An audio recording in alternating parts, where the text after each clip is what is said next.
Yan, hello po sa inyong lahat mga kapatid. Ayan, welcome po sa aking channel, Sinartin Tools Collections. Ayan, kung nakikita nyo po kanina, ililipat natin ulit ang camera, ibabalik natin.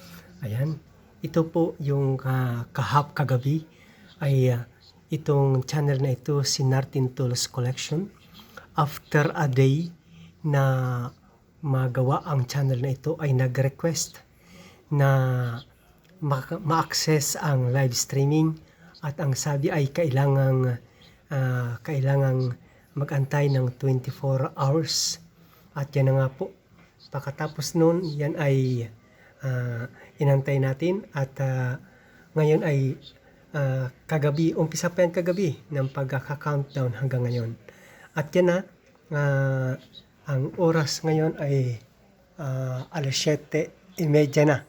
At yan, sabi ko nga po sa sinunda na video na ito, yung nagawa ko nung kagabi, ay aabutin ng mga, ngayon, sabi ko kagabi, aabutin yan bukas ng mga alas 9 ng gabi.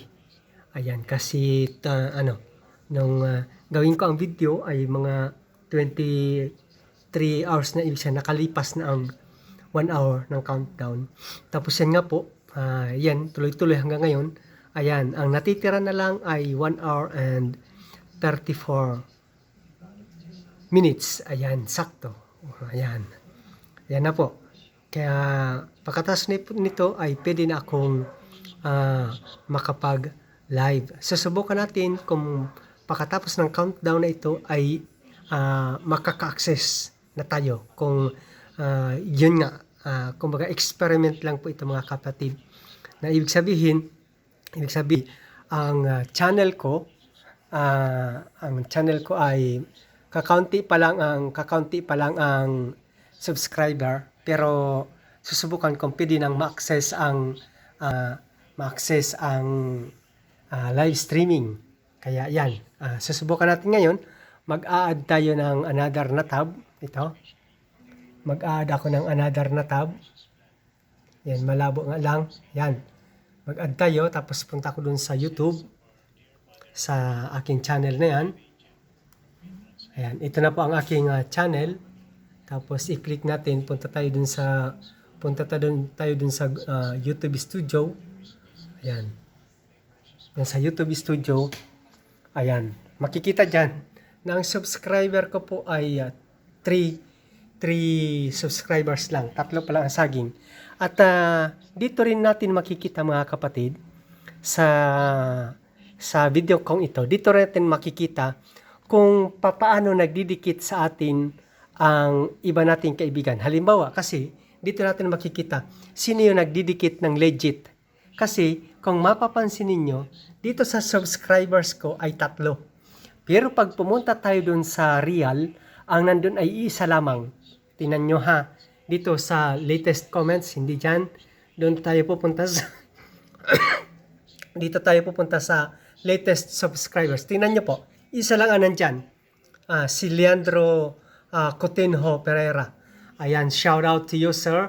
Leandro Coutinho Pereira. Ayan, because you are very legit one. Okay, tingnan nyo po marami na akong dinikitan. At siguro yung iba naman ay hindi dumikit sa akin, hindi pa ako binalikan. Subalit ang bumalik sa akin na dikit nakita natin kanina na mayroon na nga siyang 3. Subalit pag tinignan natin doon sa real ay isa lamang. Tingnan nyo po, isa lamang siya. Yan, isa lamang siya. At kung mapapansin po ninyo mga kapatid, very legit siya kasi pag tinignan nyo yung kanyang, di ba yan siya? Yan si Leandro Coutinho Pereira. Yan meron siyang kulay pula.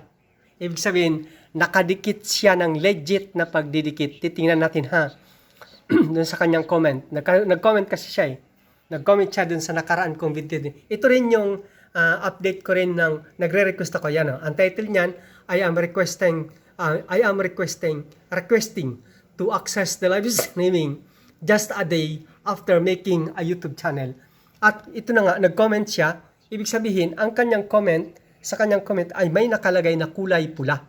Na ibig sabihin, nung mag-subscribe siya sa akin, ay pig-click niya pati yung bell all.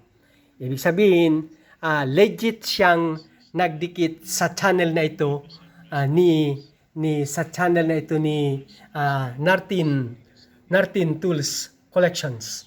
Ayan, legit siyang nagdikit. Ayan, nag-subscribe.